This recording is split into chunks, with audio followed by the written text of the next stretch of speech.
അറബിക്കടലിൽ കൊച്ചി തീരത്ത് മുങ്ങിയ ചരക്ക് കപ്പലിൽ നിന്ന് കൂടുതൽ കണ്ടെയ്നറുകൾ തീരത്തടിയുന്നു. കണ്ടെയ്നറുകളിൽ 2 എണ്ണം 5 തെങ്ങ് തീരത്തടിഞ്ഞു. പുലർച്ചെ മത്സ്യത്തൊഴിലാളികളാണ് തീരത്ത് കണ്ടെയ്നറുകൾ കണ്ടെത്തിയത്. പോലീസിന്റെ നിർദ്ദേശമുണ്ടായിരുന്നതിനാൽ തൊഴിലാളികൾ സമീപത്തേക്ക് പോകാതെ പോലീസിനെ വിവരമറിയിക്കുകയായിരുന്നു. വർക്കല പാപനാശം തീരത്തും മാന്തറയിലും കണ്ടെയ്നറുകൾ അടിഞ്ഞു. മാന്തറ തീരത്ത് അടിഞ്ഞത് ഒഴിഞ്ഞ കണ്ടെയ്നർ. പാപനാശത്ത് ബലിമണ്ഡപത്തിന് സമീപം അടിഞ്ഞ കണ്ടെയ്നറുകളിൽ നിന്ന് ചാക്കുകെട്ടുകൾ പുറത്തേക്ക് വീണ അവസ്ഥയിൽ. ഇതിൽ നിന്ന് ഉപ്പുപോലുള്ള പദാർത്ഥം തീരത്ത് വ്യാപിച്ചു. സംസ്ഥാനത്ത് ശക്തമായ മഴ തുടരും. 3 ജില്ലകളിൽ ഇന്ന് റെഡ് അലർട്ട് പ്രഖ്യാപിച്ചിട്ടുണ്ട്. കോഴിക്കോട്, വയനാട്, കണ്ണൂർ ജില്ലകളിലാണ് റെഡ് അലർട്ട്. കാസർഗോഡ്, മലപ്പുറം, തൃശൂർ ജില്ലകളിൽ ഓറഞ്ച് അലർട്ട് പ്രഖ്യാപിച്ചിട്ടുണ്ട്. കോട്ടയം, കോഴിക്കോട്, വയനാട്, കണ്ണൂർ ജില്ലകളിൽ വിദ്യാഭ്യാസ സ്ഥാപനങ്ങൾക്ക് ഇന്ന് അവധി നൽകി.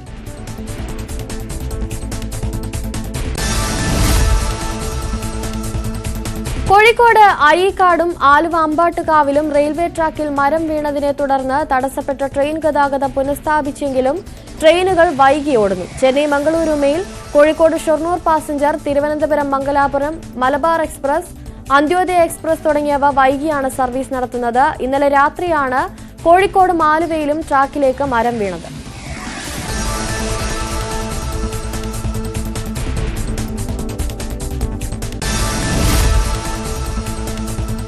ബംഗാൾ ഉൾക്കടലിന് മുകളിലായി ഇന്ന് മറ്റൊരു ന്യൂനമർദ്ദം കൂടി രൂപപ്പെടാൻ സാധ്യതയുള്ളതിനാൽ കേരളത്തിൽ അടുത്ത 5 ദിവസം വ്യാപകമായ മഴയ്ക്ക് സാധ്യതയുണ്ടെന്ന് കേന്ദ്ര കാലാവസ്ഥാ വകുപ്പിന്റെ മുന്നറിയിപ്പ്.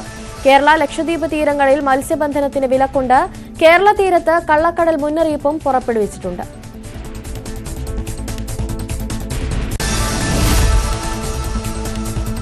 അടിമാലി കുമളി ദേശീയപാതയിൽ കരിമ്പൻ ചുരുളിക്ക് സമീപം മണ്ണിടിഞ്ഞു. രാത്രി 2 മണിയോടെയായിരുന്നു മണ്ണിടിഞ്ഞത്. പുലർച്ചെ 4 മണിയോടെ ഇടുക്കിയിൽ നിന്ന് ഫയർഫോഴ്സ് സംഘമെത്തി മണ്ണ് മാറ്റി ഗതാഗതം പുനഃസ്ഥാപിച്ചു.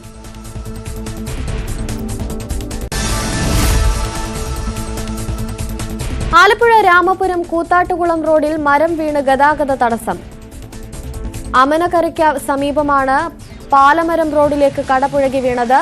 കൂത്താട്ടുകുളത്ത് നിന്നും ഫയർഫോഴ്സ് എത്തി നാട്ടുകാരുടെ സഹായത്തോടെ മരം മുറിച്ചു നീക്കി. രാമപുരം പോലീസും സ്ഥലത്തെത്തിയിരുന്നു.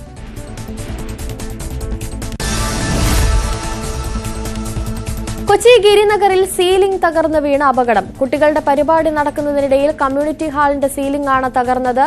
4 കുട്ടികൾക്ക് പരിക്കേറ്റു.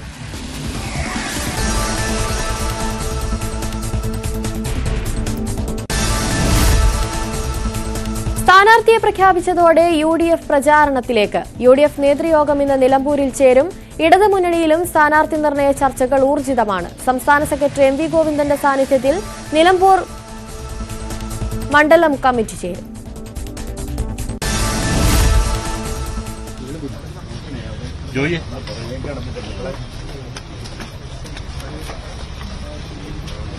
ആര്യാടൻ മുഹമ്മദിന്റെ ഖബറിടം ആര്യാടൻ ഷൌക്കത്ത് സന്ദർശിക്കുകയാണ്. തത്സമയ ദൃശ്യങ്ങളിലേക്ക്.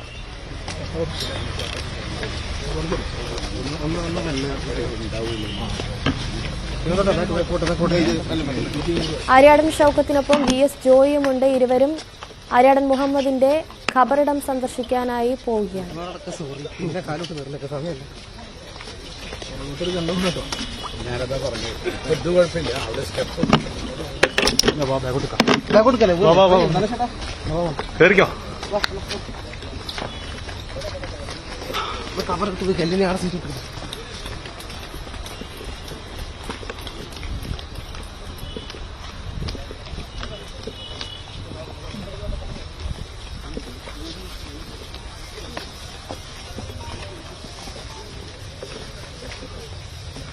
കേറ് കേറ് കേറ്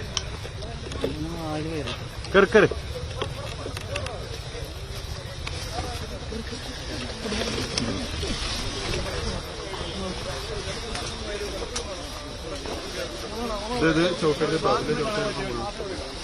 നമുക്ക് കുറച്ച് സൈഡിലേക്ക്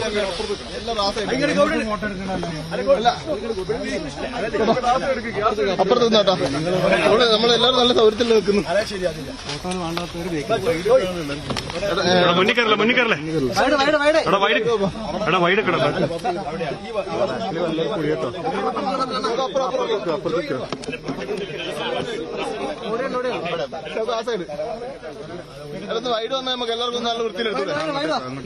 അപ്പുറത്തേക്ക് നിങ്ങൾ അപ്പുറത്തേക്ക് നിൽക്കുന്നത്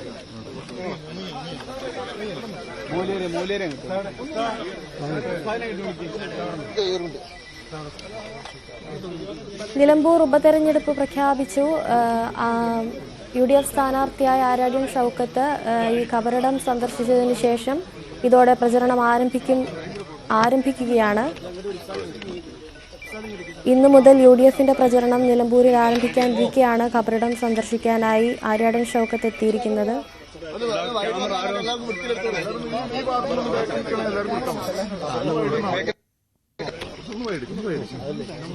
എന്താ സംഭവം ഫേസ് മാത്രം കിട്ടില്ല.